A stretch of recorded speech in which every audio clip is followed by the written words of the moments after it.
വിശ്വാസികളെ, പ്രിയപ്പെട്ട രക്ഷിതാക്കളെ, സഹോദരങ്ങളെ,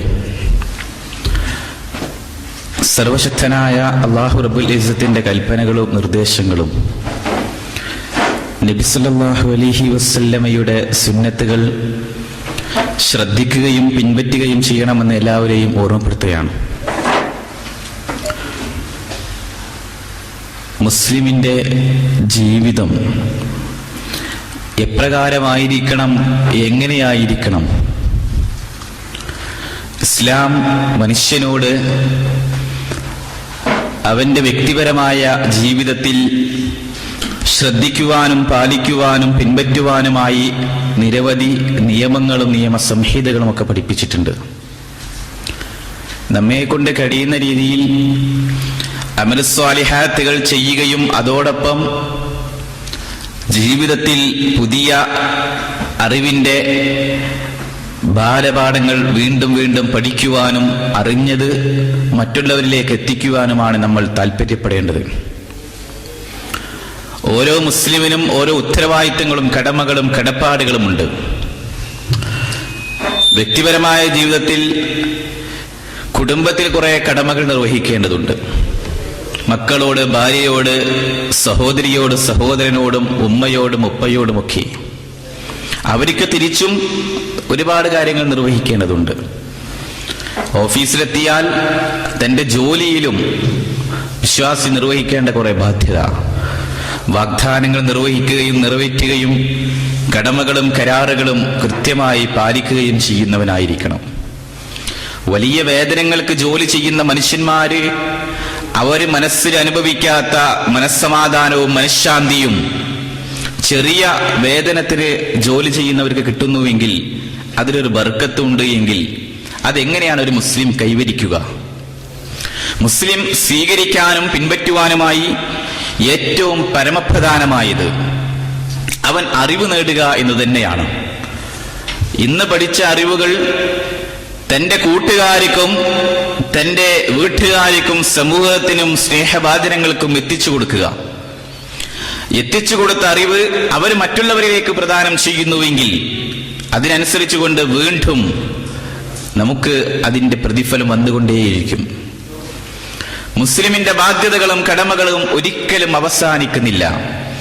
മുസ്ലിങ്ങൾ പരസ്പരം അങ്ങോട്ടും ഇങ്ങോട്ടും കടമകളും കടപ്പാടുകളും നിർവഹിക്കേണ്ടതുണ്ട്. സാധാരണഗതിയിൽ നമുക്കറിയാവുന്ന എത്രയോ ഹദീദുകൾ. ഒരു സദസ്സിലിരിക്കുകയാണെങ്കിൽ ഒരാൾ തുമ്മിയാൽ അയാൾ അൽഹംദുലില്ലാ പറഞ്ഞാൽ മറ്റേ ഇർഹംകുല്ലാ പറയണം. അങ്ങനെ പോലും പഠിപ്പിച്ചു. ഒരാൾ രോഗിയായാൽ സന്ദർശിക്കണമെന്ന് പഠിപ്പിച്ചു. കണ്ടുമുട്ടിയാൽ സലാം പറയണമെന്ന് പഠിപ്പിച്ചു.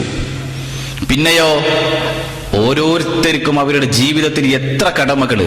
ഇങ്ങനെയൊക്കെ പഠിപ്പിക്കുന്ന ഇസ്ലാം വിശ്വാസികളുടെ ജീവിതത്തിൽ വീണ്ടും നന്മകൾ ശേഖരിക്കുവാനും നന്മകളിലൂടെ കടന്നു പോകുവാനുമായി പഠിപ്പിക്കുന്ന സംഗതികൾ. പ്രധാനമായി അറിവ് നേടുക, അത് ഇനിയും പഠിക്കുക എന്ന് തന്നെയാണ്. ഒരിക്കലും അത് അവസാനിക്കുന്നില്ല. മതപരമായ അറിവാണ് നേടുന്നതിൽ വെച്ച് ഏറ്റവും പരമപ്രധാനമായത്. മഹാനായ ഇബ്നു സീരീൻ റഹിമഹുല്ലാ വിശദീകരിക്കുന്നത്, ഇന്ന ഹാദൽ ഇൽമ ദീനുൻ ഫൻദുറൂ അമ്മൻ തഖുദൂന ദീനകും.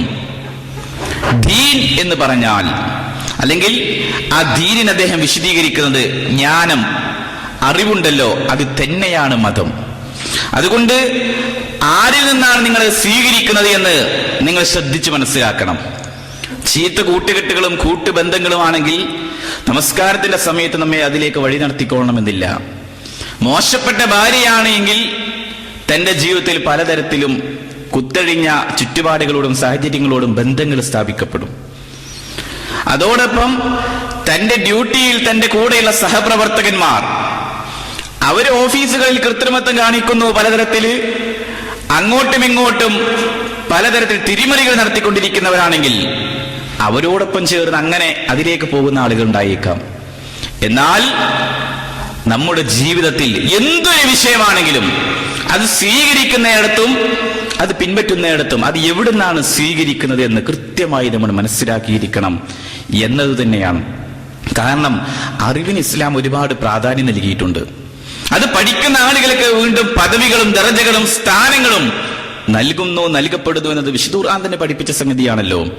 യർഫഉല്ലാഹു അല്ലദീന ആമനു മിൻകും വല്ലദീന ഊതുൽ ഇൽമ ദർജാത്ത്. അറിവ് അന്വേഷിക്കുന്ന, പഠിക്കുന്ന ആളുകളെ പദവികളായി അള്ളാഹു വീണ്ടും വീണ്ടും ഉയർത്തിക്കൊണ്ടുവരുന്നു.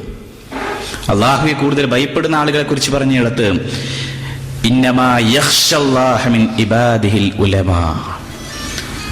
അള്ളാഹുവെ ഭയപ്പെടുക അറിവുള്ളവരായിരിക്കും കൂടുതൽ അള്ളാഹുവെ കുറിച്ചുള്ള പേടി ഉണ്ടാവുക. പരലോകത്തെ വിചാരണയും ഖബറിൽ താൻ ഒറ്റക്ക് കിടക്കുന്നതും ഖബറിലെ വിചാരണയും മഹ്ശറിൽ നിൽക്കുന്നതും സ്വർഗനരകങ്ങളെ കുറിച്ചുള്ള തിരിച്ചറിവും ഒക്കെയുള്ള ആളുകൾക്കാണ് അധികമായി പേടിയും ഭയപ്പാടും ഉണ്ടാവുക. അതുകൊണ്ട് വിശ്വാസികളായ ആളുകൾ അവർ പ്രാർത്ഥിക്കുകയും പ്രയത്നിക്കുകയും ചെയ്യണം. ഇപ്പൊ നമ്മുടെ കൂട്ടുകാരും കൂട്ടുബന്ധങ്ങളും ഒക്കെ പലപ്പോഴും അവർ പലതരത്തിൽ നമ്മെ പല ഭാഗങ്ങളിലേക്ക് വിളിക്കുമ്പോ ഒരു നന്മയെങ്കിലും പഠിക്കണമെന്ന താല്പര്യത്തോടു കൂടി നമ്മൾ വന്നു. പഠിക്കുന്ന കാര്യം നന്മ വളരെ കുറഞ്ഞതാണെങ്കിലും അത് ജീവിതത്തിൽ പകർത്തുകയും അതനുസരിച്ച് കൊണ്ട് ജീവിക്കുകയും ചെയ്യുന്ന മനുഷ്യന് അവന് വലിയ പ്രതിഫലമാണ് അല്ലാഹുവിങ്കിൽ നിന്ന്. കുറേ പഠിച്ചു പക്ഷെ ഒന്നും സ്വീകരിക്കുന്നില്ല, പിൻപറ്റുന്നില്ല എങ്കിലോ അത് മോശപ്പെട്ട ജീവിതവുമാണ്.